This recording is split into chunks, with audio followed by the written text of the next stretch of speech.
할렐루야. 오늘도 새날을 주신 하나님을 찬양합니다.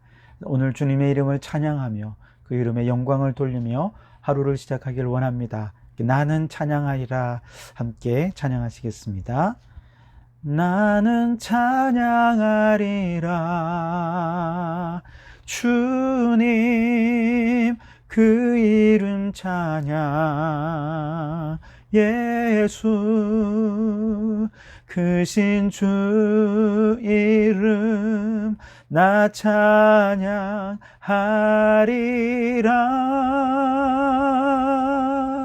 나는 찬양하리라. 주님 그 이름 찬양. 예수 크신 주 이름 나 찬양하리라.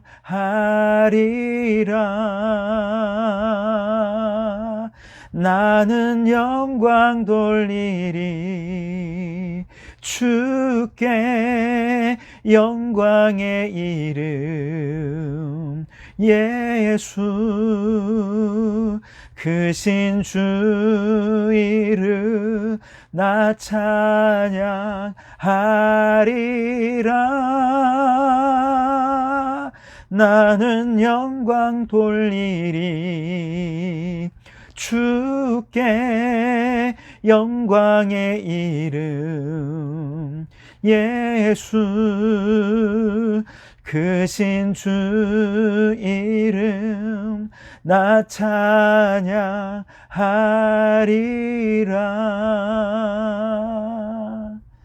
아멘. 오늘도 이 하루 주님을 찬양하며 주님께 영광을 돌려드리는 하루가 되시기를 주님의 이름으로 축원합니다.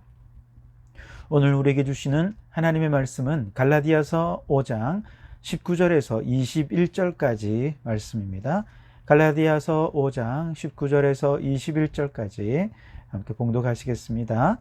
육체의 일은 분명하니 곧 음행과 더러운 것과 호색과 우상 숭배와 주술과 원수 맺는 것과 분쟁과 시기와 분냄과 당 짓는 것과 분열함과 이단과 투기와 술 취함과 방탕함과 또 그와 같은 것들이라. 전에 너희에게 경계한 것 같이 경계하노니 이런 일을 하는 자들은 하나님의 나라를 유업으로 받지 못할 것이요. 아멘.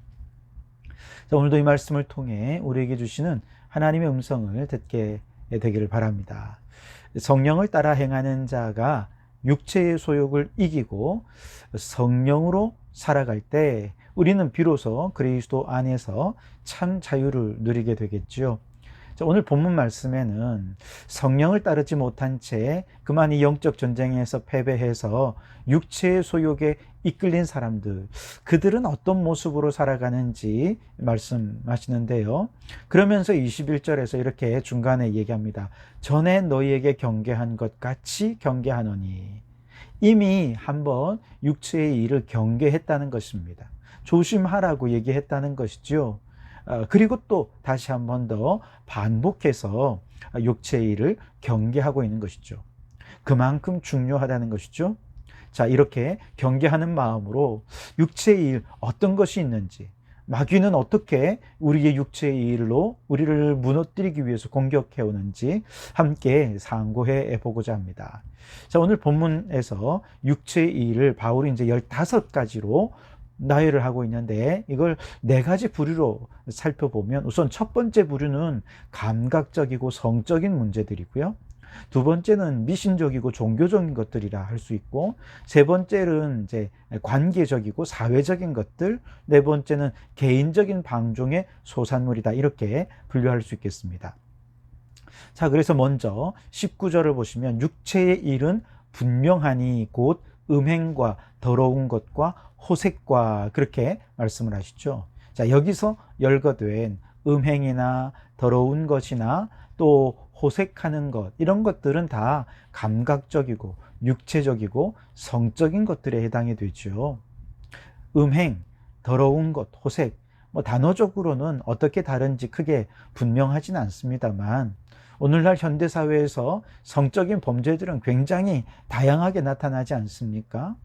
예를 들어서 기혼자나 미혼자가 불륜한 성관계에 빠지는 것, 또 자신의 성적인 욕구를 주체하지 못해서 지나친 육체적 탐닉에 빠지는 것, 혹은 음란 비디오나 잡지, 인터넷 사이트를 지나치게 즐기는 것, 성적인 순리를 따르지 않고 영리를 선택해서 동성애나 혹은 동물과 성관계를 가지는 이런 것들 모두가 다 사탄의 성적인 미혹이 임하게 되는 것이죠. 자, 이러한 특히 성적인 미혹은요, 믿음이 크다고 하는 사람들도 쉽게 빠져드는 참 뿌리치기 힘든 유혹입니다. 영적인 스승으로서 많은 사람들에게 선한 영향력을 끼쳤던 목회자의 타락 뒤에 성적인 문제가 놓여 있음을 우리는 흔히 보지 않습니까?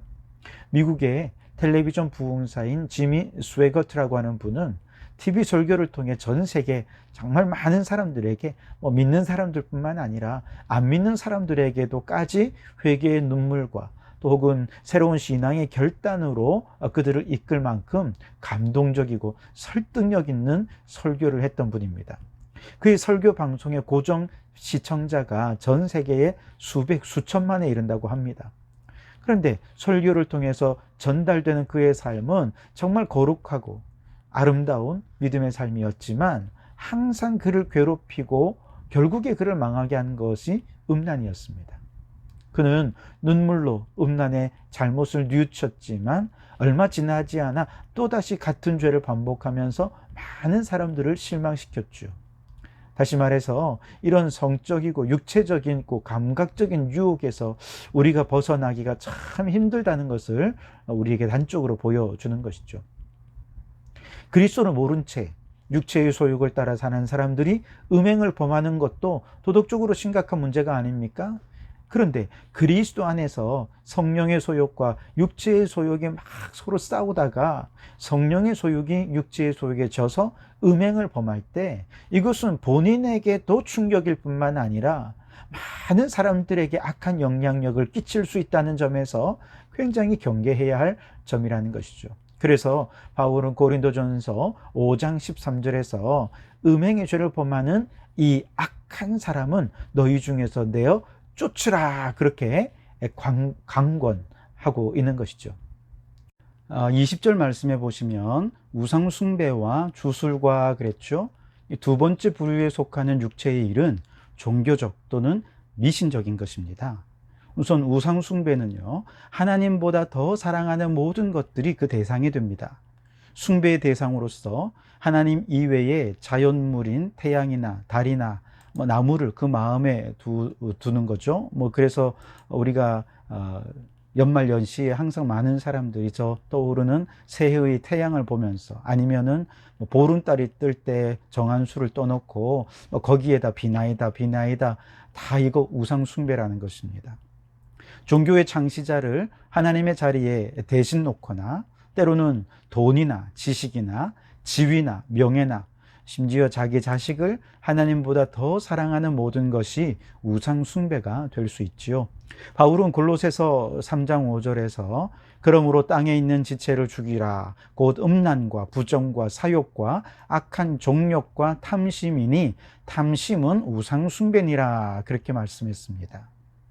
어떤 것에 대한 지나친 욕심이 우리를 사로잡을 때 이것이 우상 숭배고 우리로 하여금 하나님을 온전히 섬기지 못하게 한다는 것이죠.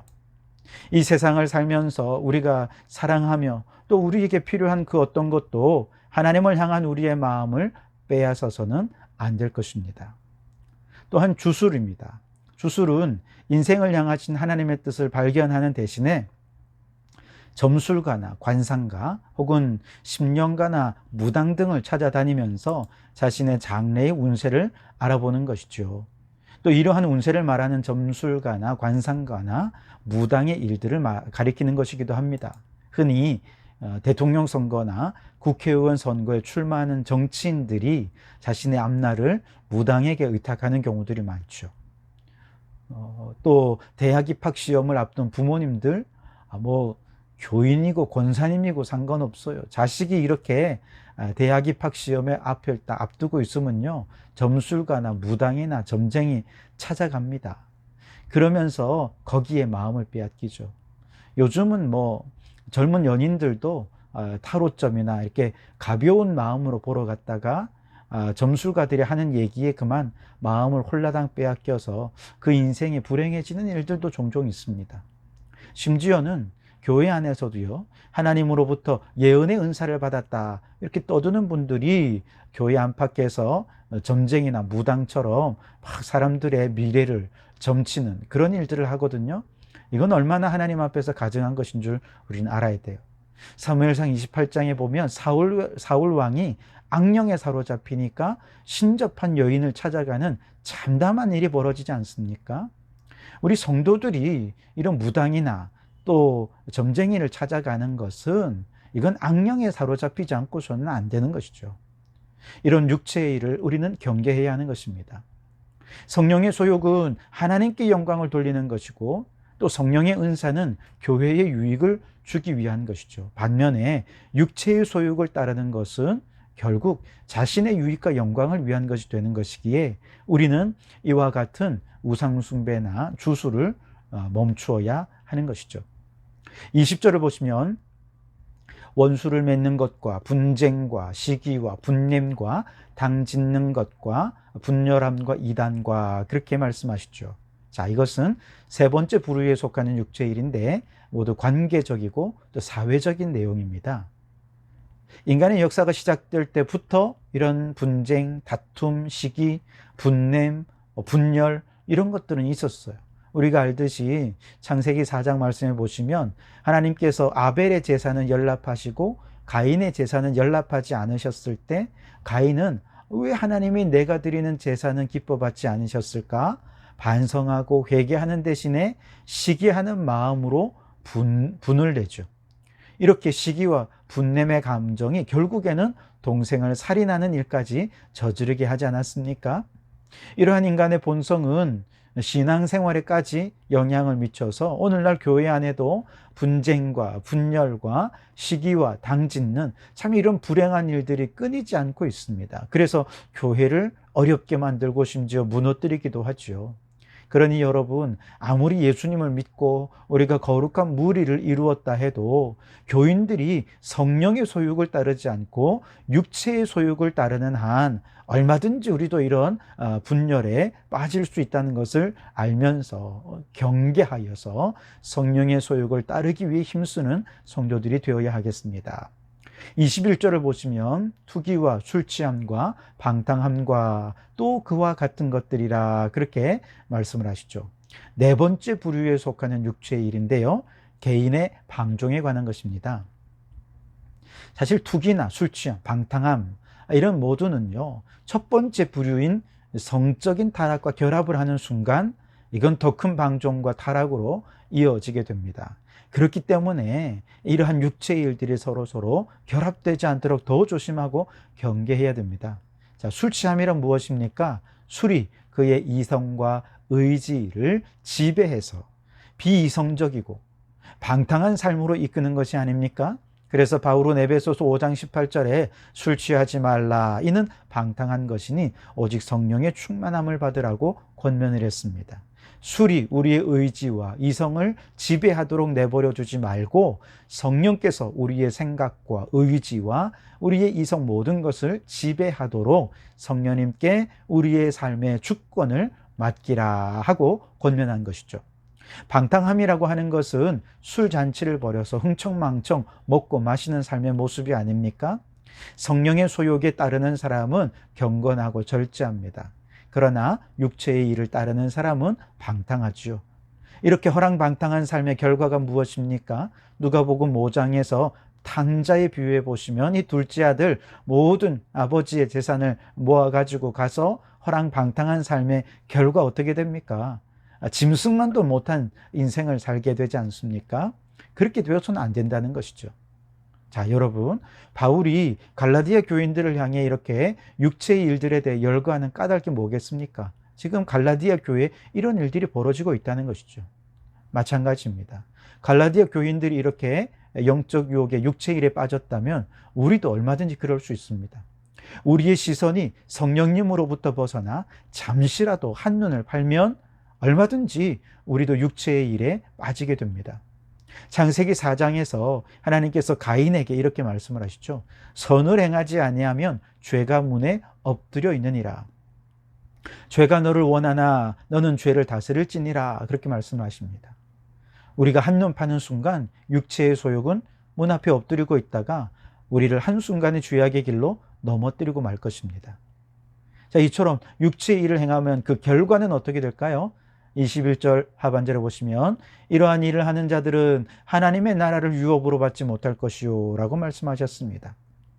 에베소서 5장 5절에도 바울은 너희도 정령이 알거니와 음행하는 자나 더러운 자나 탐하는 자 곧 우상 숭배자는 다 그리스도와 하나님의 나라에서 기업을 얻지 못하리라 경고하고 있습니다.